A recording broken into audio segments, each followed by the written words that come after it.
semuanya, perkenalkan nama saya Syafira Khairunisa Azhara dari Prodi D3 Gizi, Politeknik Kesehatan Malang. Pernah dengar kalau anak kurus pasti mengalami malnutrisi, atau anak yang gemuk pasti sehat. Bahkan anak yang susah makan sering dianggap mengalami malnutrisi. Tapi apakah semua itu benar? Nah, sebelum menyimpulkan kondisi gizi anak, yuk kita bedakan mana yang hanya mitos dan mana yang merupakan fakta.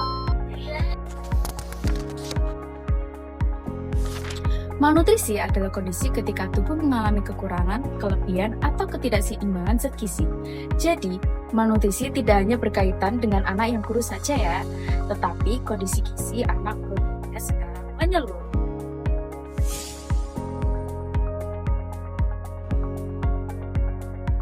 Mitos pertama, anak gemuk pasti sehat. Faktanya, belum tentu. Kenapa? Karena tubuh yang terlihat gemuk tidak berarti semua kebutuhan zat gizi anak sudah terpenuhi.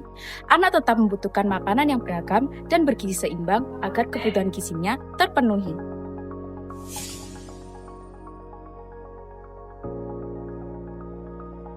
Mitos kedua, malnutrisi hanya terjadi pada keluarga yang kurang mampu. Faktanya, siapa saja dapat mengalami masalah gizi.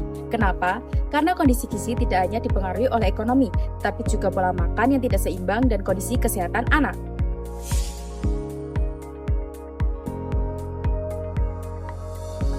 Mitos ketiga, balita yang susah makan pasti mengalami malnutrisi. Faktanya, belum tentu. Kenapa? Karena susah makan saja tidak cukup untuk menentukan status gizi anak. Kita perlu melihat pertumbuhan dan melakukan penilaian status gizi anak. Lalu, bagaimana sebenarnya cara mencegah malnutrisi pada balita?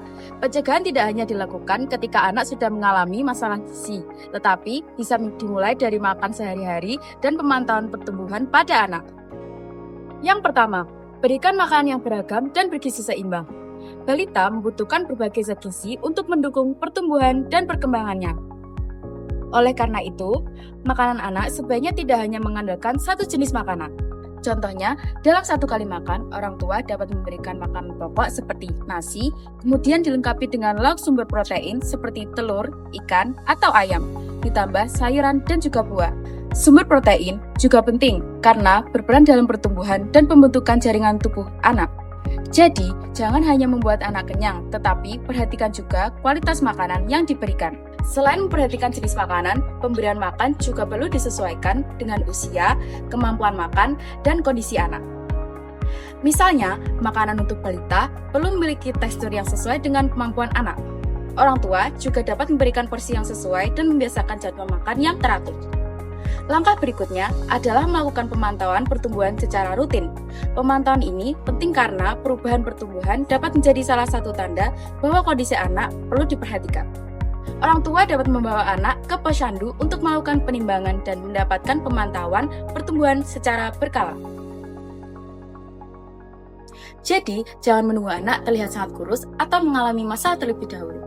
Pemantauan secara rutin justru membantu masalah pertumbuhan diketahui lebih awal.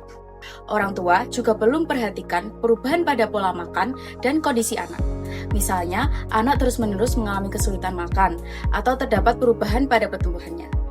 Jika menemukan kondisi yang mengkhawatirkan, jangan langsung memberikan kesimpulan sendiri.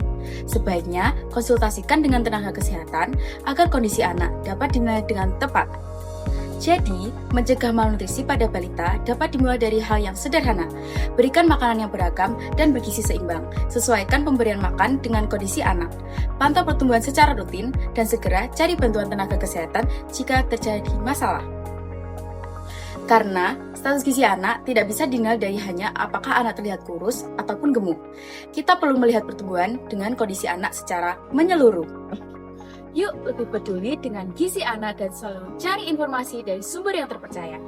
Pantau pertumbuhan anak secara rutin dan berikan makanan yang beragam dan bergizi seimbang.